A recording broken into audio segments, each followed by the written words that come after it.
Good morning. We're really lucky this morning to have the founder of Halto, Lucy, with us.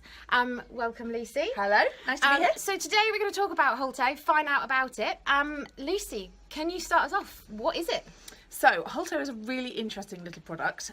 It is crazy simple, and it means that women of all shapes and sizes can now finally wear halter neck swimwear for long periods of time. So anybody who has a slightly larger than average breast size will understand what I mean by the cheese wire effect on the back of your neck when you're wearing halter neck swimwear. So that knot that digs into the back of the neck and that horrible, horrible cheese wire effect where it digs in round the back of your neck is really uncomfortable. So how did you come up with the idea? What happened? What were you doing to make you go, I know, I'm going to design something, I'm going to solve this problem? Create an international company. Yeah, Let's why just not? do it. Go for it. It was actually my sister. So my sister and I are business partners. And she was going on her honeymoon, and I do believe it was in your store. She came in a few years ago and she found the unicorn of bikinis. It was absolutely beautiful, as all of your bikinis are, and it was in her size and it was in the sale, and she had that dilemma of, should I buy it? It's a halter neck. I know it's going to be uncomfortable. She was going to the Maldives for a couple of weeks. Or should I stick to a more traditional shape? So she thought, no, there must be something out there that solves this problem. So she purchased it, and then she started sort of massive internet research into trying to find something that would solve the problem. She couldn't find anything. She found something that may well have worked, that was based in America. They weren't interested in shipping it internationally. And so she ended up fashioning a little device, which was the original Halto, out of a piece of old boot sole and a neoprene wetsuit glove. It was a thing of beauty. And she took it to the Maldives with her. And she came back from the Maldives with a massive smile on her face, not only because it was a honeymoon, but because she had been wearing halter necks for 10 hours a day and had not suffered with the headaches and the neck aches and the horrible bruising that you get. And she actually came back and said, you know what, there's something in this. There has to be a business in this. We can't be the only people that suffer with this problem.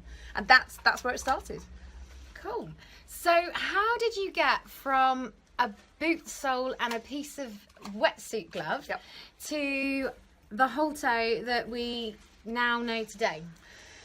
Okay, so at the time that this happened, I had a 3-month-old and my daughter was 6 months off being pregnant. So it was not the perfect timing to start a business, and certainly in manufacturing that we had no experience in whatsoever. So we started off just by doing a little bit more research. We put out a digital survey just asking people whether this was a problem for them, what extent the problem was.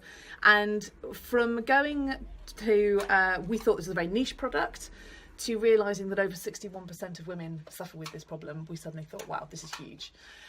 So we invested in about 9 months of product development with Falmouth University. They have a prototyping department there that we could work with, and they took us through a whole process of working with different materials, trying out different shapes. We had 3D printers, we had all sorts of access to various tools that we could use and expertise.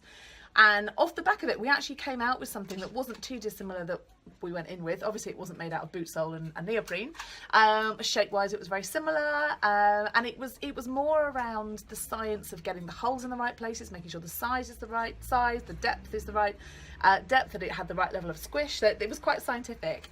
And after that process, we ended up with something that I suppose was the first Halto. It was then more a case of, how do we get this manufactured without relying on a university, and actually getting it down in the dirty world of manufacturing. And how did you get it manufactured? That must have been a bit of a headache to get it done. Yeah, it's not the sort of thing you can knit very easily. No. So it's made out of 2 types of plastic. You've got a plastic called TPE and a plastic called PPE. So just to put that in context, PPE is the same type of plastic that credit cards are made out of. Okay. So it's got that same sort of firmness to it. Yeah, but flexibility. Yeah. And then underneath TPE, it's got a slight silicone feel to it, so it's got that nice squish underneath. So they have to be chemically bonded together. The reason we chose those 2 materials is they can be recycled, they can be very easily chemically bonded together. So it was finding a manufacturer that was capable of manufacturing that sort of plastic. And we really landed on our feet. So the product developer that we use, that put together all those really clever little CAD drawings that then go off to a manufacturing plant, he had worked with a manufacturer before who specialises in this particular type of product. material. And consequently, we sent it out to them. We got a quote, and that was the start of it, really. So we were really lucky. We were really, really lucky. We get asked a lot, how did we find a manufacturer for this? And I'd love to say it was blood, sweat and tears, but no, we actually really fell on our feet. No, that's fantastic, because manufacturing can be an absolute minefield. Yeah, so. it can be. And, you know, sitting there waiting for our first shipment to come in, our first delivery from the manufacturing plant, you know, it was sort of fingernails down to the bone, because you just had no idea at that point whether it was going to be exactly as you had pictured it in your mind. And of course at that point we hadn't seen the packaging, we hadn't seen everything sort of really come back, so yeah, it was like the birth of a child. It must have been quite exciting to open that box for the first time. Exciting and nerve-wracking in equal measures, I think. The relief, I think we actually took a little video of it, of actually us opening up this box. We were like, oh my god. I think I've seen that video, yeah, it's brilliant. It's brilliant. Okay, so let's have a look at this Halto in more detail. So I've got one here, and Lucy and I are also wearing them, so we'll show you those in a second. So as Lucy was saying, this side here is like a firm plastic. Is that the PPE? That's the PP. PP. And on the reverse side, the bit that goes against your neck is squishy. And as you can see, it's really, really flexible. So it's going to move with you and shape to your neck. And obviously these two holes are where your straps are going to go. So I'm just going to show you on mine a second. Being very brave here, hoping I don't lose everything. So you can just see it on the back of the neck here. So the straps have been fed through, one on one side, one on the other side. And actually one thing that's really nice, I don't know if you can feel, but that bust isn't dropping at the front. No, the straps are actually being held in. So we get quite a lot of women that like that security, that actually if somebody pranks them or if they come undone as they're going down a water slide, they're not going to go anywhere, which is quite nice. And you simply just do it up, you can pull it, you can be quite rough with it. All right? Yeah, you're good. And tie it in a bow, and it just hides behind there. So actually with that bow there, you can't even see it, Mish. It's just hidden away. No, I think that's the really nice thing about it, is that it just disappears. It's completely covered, and if you want it to be seen, then obviously you can tie your straps longer instead. But that's it, it's there, it's spreading that weight across my neck. I could do it up tighter, but that knot is not gonna upset my neck at all. And Lucy also has one in. I do. Do you want to see mine as well? Yeah, we'll have a quick look. So again, Lucy's is quite well hidden, but her white one goes really well with her cute red and white polka dots. But there it is. So it's dead simple. As Lucy said, you just feed the straps through, tighten it up. I don't think I could get Lucy's any tighter, to be fair.